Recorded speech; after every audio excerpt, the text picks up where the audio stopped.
Mari kita buka dengan ucapan Assalamualaikum warahmatullahi wabarakatuh. Waalaikumsalam warahmatullahi wabarakatuh. Alhamdulillah, alhamdulillah an'ama bil ma'atil iman wal islam.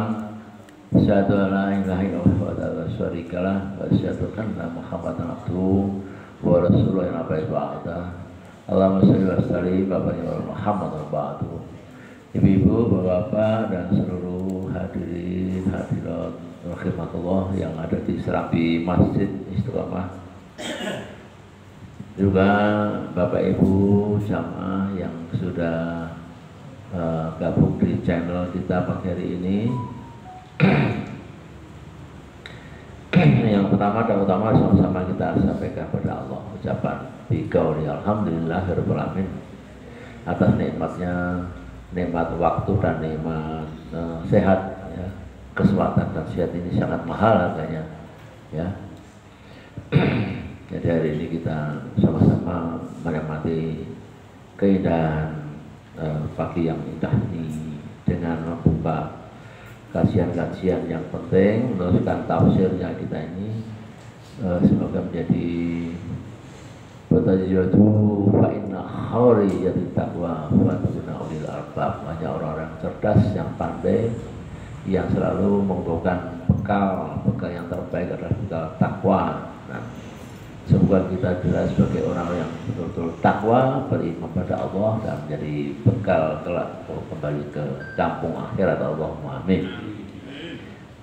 Jamaah rahimahullah, salawat dan salam juga tentu kita sanjungkan ke Nabi Agung Muhammad SAW yang telah memberikan banyak pelajaran kepada kita semuanya, sehingga pada hari ini kita masih terus melestarikan ajaran-ajaran beliau, tinggalan beliau berupa sunnah-sunnah beliau ya, karena bagaimana dijanjikan oleh Nabi bahwa siapa saja yang selalu melestarikan, menghidupkan sunnahku, maka jangan khawatir kelak di yaumul mahsyar ya, di mana khawatir, di mana semua orang kehausan, kecapean, kelelahan, kebingungan, tapi umatnya Muhammad semua dalam lindungan Allah. Allahumma amin. Dan bisa minum telaga kausarnya Nabi Muhammad SAW. Allahumma amin. Hari ini kita lanjutkan kajian tafsir dengan cepat dan ringkas ya, praktis pragmatis ya, model kontemporer. Biasanya tafsir itu 1 ayat 2 ayat bisa 1 jam. Kita ini 10 ayat setengah jam. Ya, tapi kita memahami karena ini semua orang-orang cerdas, orang yang pandai, sudah S1 S2 semuanya, ada doktor. Ya, jadi ya, apa saja yang akan kita bahas ayat 91 ini ringkasnya adalah keingkaran Bani Israel yang nggak bisa habis Quran tuh nggak bisa habisnya bicara masalah keingkaran Bani Israel. Sedekah yang terbaik di mata Allah, perintah Allah, kemudian makanan haram halal, agama Ibrahim yang lurus ya. Baitullah sudah ada sejak Nabi Adam. Nah, ini yang kadang-kadang kita paham. Baitullah itu dibangun oleh Ibrahim betul, tapi itu meneruskan, melanjutkan ya. Karena Baitullah itu sudah ada sebelum Nabi Adam. Ya, lokasi sudah ada ya. Yang dituju Allah itu sudah ada Baitullah ya. Makam Ibrahim berupa bekas telapak kaki ya, sekarang masih dilestarikan. Kemudian ahli kitab merayu umat Islam untuk mengikuti ajarannya. Hingga sekarang ahli kitab itu merayu bagaimana sebanyak-banyaknya agar mereka bisa merayu mengumpulkan umat yang banyak dengan cara-cara yang tidak halal, tidak benar ya, dengan membeli dan macam-macam. Menyesatkan, ahli kitab menyesatkan. Jadi kalau kita dialog itu hanya berdasarkan kitab Bible itu semua kelabakan karena tidak seorang pun mampu menafsirkan secara komprehensif dan linear ya terhadap Bible. Bible itu antara satu ayat dengan ayat lain itu ternyata sangat bertentangan, sehingga tidak ada satupun pemikir-pemikir dimanapun mampu menjawab itu. Tidak bisa dirubah lagi ya. Makin berubah makin sesat, makin saling tabrak-tabrakan. Itu Bible ya. Maka bagaimana cara mencari orang sebanyak mungkin untuk apa? Untuk apa Bapak Ibu sekarang? Mereka ahli kita tuh selalu merayu orang-orang terutama Islam agar masuk ke agama mereka untuk nemani di mana? Nemani di neraka. Ya mereka paham untuk mencari teman sebanyak di neraka. Nah sakit orang banyak ya.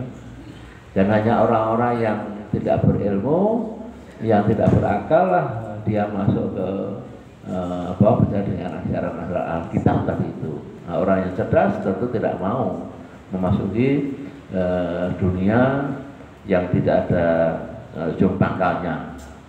Baik, kita akan mulai ayat per ayat secara ringkas dan cepat, efisien, praktis, pragmatis. Pada bagian ini apa saja? Di ayat pertama 91, innal ladzina kafaru wa matu wa hum kufar wa lan yuqbala min ahadihim mil'ul ardi. Jadi orang-orang kafir itu paham, sadar dirinya akan masuk neraka ya, akan dihukum Allah, dan dia mengumpulkan emas atau harta sebanyak-banyaknya dengan harapan bisa untuk nebus ya. Orang-orang kaya di dunia ini yang hartanya bisa untuk membeli pulau ya misalnya, itu emasnya terkumpulkan untuk nebus dosa-dosa mereka kelak di akhirat ya. Pola pikirnya mereka adalah pola pikir dunia. Jadi dimensinya dunia, iman takwa itu tidak bisa dibeli, harus dipelihara, diyakini, dihayati dan diamalkan. Tapi mereka berapapun nanti kita bayar ya, kayak bakar laut misalnya ya, kayak apa lagi IKN misalnya ya, berapa ratus triliun udah habis di sana, sekarang mangkrak ya, kan? Tapi prosesnya IKN, PIK 2 macam-macam itu kan semua dengan penuh dengan intrik-intrik dan dengan uang, semua uang itu di dunia.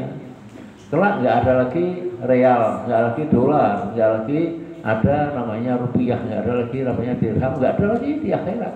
Yang ada adalah amal, ya, amal dikumpulkan dari mana? Dari hari ke hari, dari kita berjamaah, bermajlis, ini amal yang kita akan gunakan. Jika si A dan si B itu punya utang, ya amalnya yang dipakai untuk bayar, bukan uangnya, ya amalnya.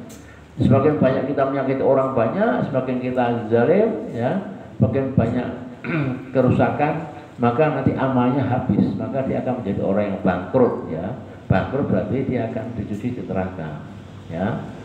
Itu makanya kita harus hati-hati agar kita bisa mengumpulkan amal banyak tanpa ada yang dipotong nanti di yaumul akhir. Allahumma amin. Kemudian di ayat kedua dan dua intinya apa di sini? Nah ini lantanul birra hatta tunfiqu mimma tuhibbun. Jadi konsep di Indonesia ini kalau ada bencana alam, lubang banjir, semua kumpulkan baju bekas ya Pak Nur. Oh ya, kumpulkan barang bekas, baju bekas supaya kok bekas. Loh. Padahal Allah menahkan jangan berikan yang bekas yang engkau sendiri memikirkan mata untuk memberikan. Ya, jangan kau berikan barang sesuatu yang engkau sudah nggak suka, engkau nggak cinta, nggak sayang. Baju sudah sempit, sudah lusuh, sudah sobek misalnya, itu contoh yang nggak baik. Ya. Islam mengajarkan lantang birrohata tunfatuhibun. Ya, barang yang baik yang kita sayangi, sebagian kita punya bayang 10 ya, kemudian ya yang kita cintai 10, katakanlah ambil 3, itu yang mestinya gitu ya, ambil 3 kita berikan pada masyarakat, pada kaum duafa, ini yang betul ya. Nah ini salah di situ ya. Jadi memberikan barang yang betul-betul masih kita cintai ya. Semoga kita termasuk yang mengaplikasikan ya ayat ini, memberikan sesuatu kepada siapapun yang kita masih cintai gitu. bajunya 10, cintanya 7, yang 3 kita berikan, nah, gitu ya. Itu ya, itu contohnya seperti itu. Kalau gitu dia akan dekat dengan surga, maksudnya begitu. Ya. Kalau kita baju bekas, ya barang-barang bekas, ya itu diberikan, itu berarti kita, uang kita sendiri sudah nggak mau memiliki itu. Kenapa orang lain diberikan pada orang-orang yang kita tidak suka? Ya, kemudian yang nanya doanya, kul tu'ami kana hilal Bani Israel illa ma harama Israel. Jadi ini ceritanya Yakub itu bapaknya orang Israel ya, yang minggu lalu ada 12 golongan dari golongan Yakub alaihissalam ya. Namun apa yang diucapkan oleh Yakub itu adalah wahyu Allah. Ya, apa yang diucapkan Yakub itu wahyu Allah. Ya, meskipun Taurat belum turun, ya, Yakub itu wahyu Allah, maka apa yang diucapkan itu adalah wahyu Allah. Meskipun Taurat belum ada, ya, belum ada. Maka di sini dikatakan agar mengikuti apa yang dikatakan oleh Yakub alaihissalam. Itu halal, itu haram. Ya, ini berhubungan dengan apa artinya? Berhubungan dengan ayat berikutnya, ya, ya.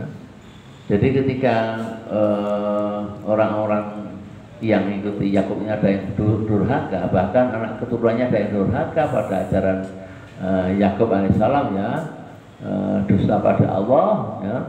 Kemudian diharapkan onta. Onta itu diharapkan kenapa? Karena waktu itu onta itu sebetulnya halal, tapi diharapkan ketika karena onta itu berpenyakit, ya. Jadi dagingnya juga rusak karena berpenyakit. Sehingga dengan tegas dikatakan meskipun belum ada Taurat, ya, itu haram, jangan dimakan yang berpenyakit. Itu intinya ya. Jadi bukan ontanya yang halal, haram, tapi karena penyakitnya itu. Di ayat selanjutnya, Qul sadaqallah fattabi'u millata Ibrahim hanifah. Jadi agama Ibrahim agama yang lurus, yang benar, yang harus diikuti, ya, oleh seluruh umatnya, ya. Nah, hari ini kita paham bahwa ahli kitab tidak akan mau menerima kebenaran agama Ibrahim alaihissalam, ya. Mereka lebih suka dengan agama yang datang dari barat karena merasa kalau orang dari Arab itu orang terbelakang, ya. Tapi kalau di barat itu orang yang penuh dengan kepandaian, keilokan, keindahan dan macam-macam. Itu yang dimaksud ini, ya. Kemudian di 96, inna awalayu baiti khilali nasilati bibaqati. Jadi ini yang dikatakan tadi itu bahwa sebelum Nabi Adam lahir, manusia pertama lahir, itu Baitullah itu sudah ada, ya. Sebenarnya rumah yang mulai dibangun, tempat ibadah bagi manusia di muka bumi, Baitullah di Mekah, ya. Baitullah ini dibina oleh malaikat sebelum diciptakan Adam. Nah, sebelum diciptakan Adam sudah ada. Tafsirnya begitu, ya. Dan setelah itu baru dibangun pula Masjidil Aqsa dan jarak di antara keduanya 40 tahun, ya. Dalam hadis pernah saya sampaikan jarak pembangunan Baitullah dengan Masjidil Aqsa itu 40 tahunan. Ya. Baru Madinah ketika hijrah Nabi Muhammad SAW, ya. Nah, ini mungkin ada yang bertanya, gimana caranya malaikat membangun itu rumah pertama di bumi sebelum Adam lahir, ya. Jadi kalau kita lihat itu, kita percaya bahwa Bismillahirrahmanirrahim wa baitul ma'mur biraqim mansur wal baitul. Itu kan atur itu kan bicara masalah pembangunan Masjid Baitul Ma'mur. Baitul Ma'mur itu masjid yang ada di mana, Bu? Sidratul Muntaha, ya. Ada masjid sana. Kemudian ketika ditarik terus ke bumi, ketemulah di Bakkah namanya, ya. Jadi Allah tidak sembarang menentukan kok nggak raneng uaran, ya. Kok raneng seperti kok nggak ada Jakarta, Bekasi, gitu, ya. Karena memang di langit itu tidak ada Masjid Baitul Ma'mur namanya ya. Wal Baitul Ma'mur di surat At-Tur tadi itu. Wal Baitul Ma'mur. Dan tarik ke bawah ketemulah titik, yaitu titik Bakkah namanya atau Mekah. Nah, dibangunlah masjid di situ. Ya, yang menentukan titik itu adalah Allah sendiri. Bukan siapa-siapa, bukan Ibrahim, ya. Adam pun tidak menentukan, ya. Jadi itulah kira-kira ya kita paham ini. Kemudian di 97-nya ya. Fihi ayatu nabiyatu maqam Ibrahim yang kita sudah berjanji, kita semua tahu ya. Di situ ada makam Ibrahim ya, bekas apa itu telapak kaki Ibrahim yang kalau kita lihat yang sudah berjanji ya Al-Qur'an itu kakinya besar. Apa ya, ada berapa Pak Eta? Setengah meter atau berapa itu? Kakinya telapak kakinya Ibrahim itu berapa itu? Hampir setengah meter, gede itu. Berarti Ibrahim itu tinggi besar gitu kan? Dan itu dulu sejarahnya ya, hikayanya bisa naik turun untuk bangun apa itu. Kayak apa ya? Kayak bekas gitu ya, naik turun dengan depan itu. Ya. Bapak Ibrahim.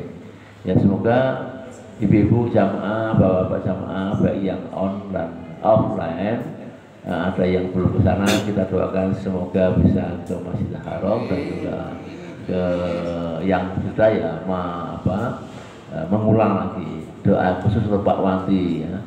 Semoga tidak kemana-mana tapi ke Baitullah itu dulu yang utama ya, itu rukun karena mau diajak Pak Ustadznya. Mau saya. Oh, ya. Jadi mutawif saya mau. Diamini Pak Andi. Amin. Bu Andi mana Bu Andi? Nah, amin Bu Andi ya, pergi ke itu sama Pak Andi berdua. Ya, sekalian bulan madu di sana.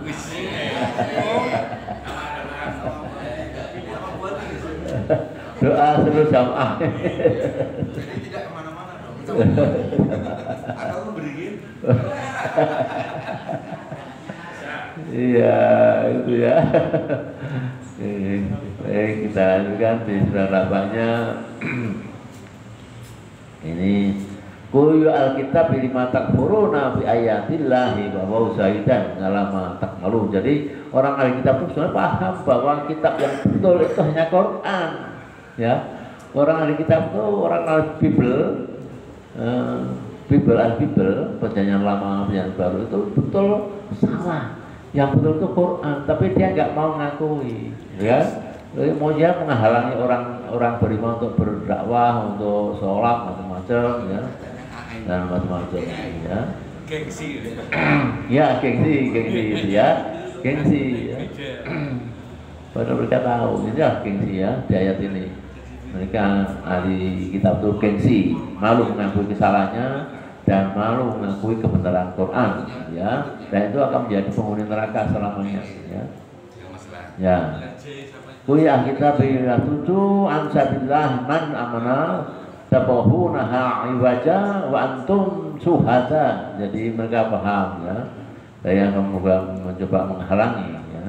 Apa yang ada di diri mereka itu akan dihalangi agar mereka makin banyak teman-teman yang bisa diajak sesat gitu ya. Itu di ayat 99 seperti itu, dan kemudian diakhiri di ayat 100 ya. Ya alladzina amanu in tuti'u fariqam minal ladzina utul kita ya yuhibbuhum ba'da imanikum kafir. Jadi orang yang beriman ya, ini bahaya sekali. Jadi jika engkau mengaku sebagian dari orang-orang ahli kitab, kita terpengaruh kayak siapa Pak Rison yang kemarin jadi pengemis gelandangan di Amerika, Saifuddin ya. Nah itu kan ikuti orang-orang ahli kitab, sesat sekarang di dunia saya sudah rekoso, apalagi nanti di ajal tiba, belum nanti di akhirat. Waduh masya Allah ya, kebenaran yang diingkari ini ya, susahnya. Itu kita selalu rajin ngaji, rajin bermacanya apa, membentengi agar hati kita, jiwa kita ini tidak terpengaruh oleh apa ya, sesuatu yang negatif yang akan membawa ke neraka. Contohnya apa? Contohnya adalah hadis ini. Hadis Nabi ini apa? Ya, Anas bin Malik Rasulullah bersabda, "Hufatil jannah bil makormi wa hufatin naru bisahwi." Jadi kata Nabi, surga itu diliputi perkara-perkara yang dibenci oleh jiwa.